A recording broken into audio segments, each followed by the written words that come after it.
Hello friends, இன்றைக்கி இதில் கிடைக்காதில் நல்லா நடந்துச்சு. ஷார்ட்டாக ரிவ்யூ பார்க்கலாம். முத்து மீனா வந்து கிருஷ்ண கூட்டிக்கிட்டு ஸ்கூலுக்கு வராங்க. அங்கே வந்து இந்த மாதிரி போலீஸ்காரங்க கிருஷ்ண கூட்டிகிட்டு போக வந்திருக்காங்க அப்படி சொல்லிட்டு அந்த ஸ்கூலோட மேனேஜர் வந்து நீங்கள் அவனை இப்போதைக்கு இங்கேருந்து கூட்டிகிட்டு போயிடுங்க அப்படின்னு சொல்கிறாங்க. மீனா கிட்ட வந்து நீ கிருஷ்ண கூட்டிகிட்டு இங்கேருந்து கிளம்பு அப்படின்னு சொல்லிட்டு அவங்கக்கிட்ட நான் வந்து பேசுகிறேன் அப்படின்னு சொல்கிறாங்க. மீனாவும் வந்து வேறு வழி இல்லாமல் கிருஷ்ண கூட்டிகிட்டு வந்து கிளம்புறாங்க. ரோஹினியோட ஃப்ரெண்டு வந்து அவங்க வீட்டுக்கு இவங்களை கூட்டிகிட்டு போயிடுறாங்க. மூத்து போய் அந்த போலீஸ்காரங்க கிட்ட ரொம்ப ரிக்வெஸ்ட் பண்ணி கெஞ்சுறாரு. கிருஷ்ணோட எதிர்காலமே வீணாக போயிடும், தயவு செஞ்சு இதை பெருசு பண்ணாமல் விட்டுருங்க அப்படின்னு சொல்லிட்டு அவங்க இருந்துட்டு அந்த சின்ன பையனோட அப்பா வந்து பெரிய லெவலில் மூவ் பண்ணிட்டு இருக்காரு. அதனால நீங்கள் அவர்கிட்ட வேணால் பேசி பாருங்க, நாங்கள் வேணால் ஒரு நாள் டைம் தரோம் அப்படின்னு சொல்லிட்டு அங்கேருந்து கிளம்பிடுறாங்க.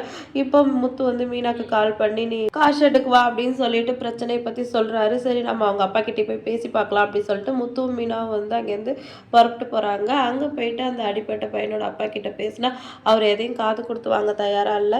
முத்து வந்து அவரோட காலிலே விழுந்துட்டாரு. இருந்தாலும் அவர் கொஞ்சம் கூட இறக்கப்படாமல் தயவு செஞ்சு இங்கேருந்து கிளம்பிடுங்க, இல்லைன்னா வந்து உங்கள் மேலே நியூசன்ஸ் கேஸ் கொடுத்துருவேன் அப்படின்னு சொல்லிட்டு கதவை மூடிட்டு உள்ளே போயிடுறாரு. என்னங்க நீங்கள் அவர் காலில் போய் விழுந்துட்டீங்க, நான் இதை எதிர்பார்க்கவே இல்லை அப்படின்னு சொல்லிட்டு மீனா ஃபீல் பண்ணுறாங்க. என்ன பண்ணுறது, அது என்ன வழியை கொடுக்கும், சிறுவர் சீர்திருத்த பள்ளியில் கொண்டு போய் போடணும்னு சொல்கிறாங்களே, கிருஷ்ணோட எதிர்காலமே வீணாக போயிடும், அதுக்காக நான் என்ன வேணால் பண்ணுவேன், அவனை இதுலேருந்து வெளியில் கொண்டு வந்தே ஆகணும், இவர் எப்படியாவது வந்து இதுக்கு சம்மதிக்கிற வரைக்கும் நம்ம இந்த இடத்தோட்டு நகரவே கூடாது அப்படின்னு சொல்லிட்டு முத்து வந்து ரொம்பவே எமோஷனலாக பேசுகிறாரு.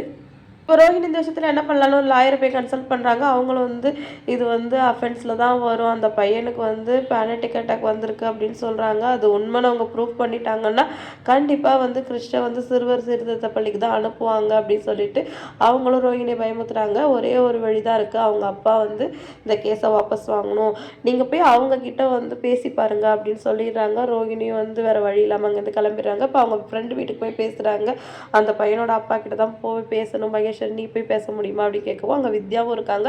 வித்யா ரோஹினிகிட்ட சண்டை போடுறாங்க. அவையாண்டி போய் பேசணும், அதனால அவளுக்கு ஏதாவது பிரச்சனைனா அவங்க வீட்டுக்கார அவைக்கிட்ட தானே சண்டை போடுவார் அப்படின்னு சொல்லிட்டு ரோஹிணி கிட்ட வித்யா சண்டை போடுறாங்க.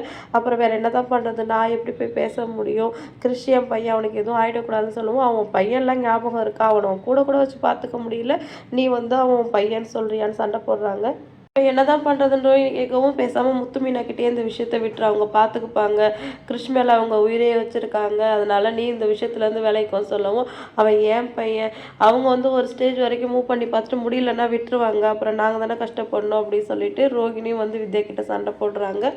ரோஹிணி வந்து ரூமில் படுத்துட்டு இருக்கிற கிருஷ்ஷை பார்த்து ரொம்ப ஃபீல் பண்ணிக்கிட்டு இருக்காங்க. இன்றைக்கி எபிசோட் வந்து இதோட முடிஞ்சிடுச்சு. முத்து மீனாவும் வந்து கிருஷ்ஷை வந்து இந்த ப்ராப்ளத்துலேருந்து காப்பாற்றினாங்களா அப்படின்னு சொல்லிட்டு வெயிட் பண்ணி பார்க்கலாம். வீடியோ பிடிச்சா லைக் பண்ணிக்கோங்க. அடுத்து ஒரு சூப்பரான வீடியோட நான் உங்களை மீட் பண்ணுறேன். டாடா, பாய்.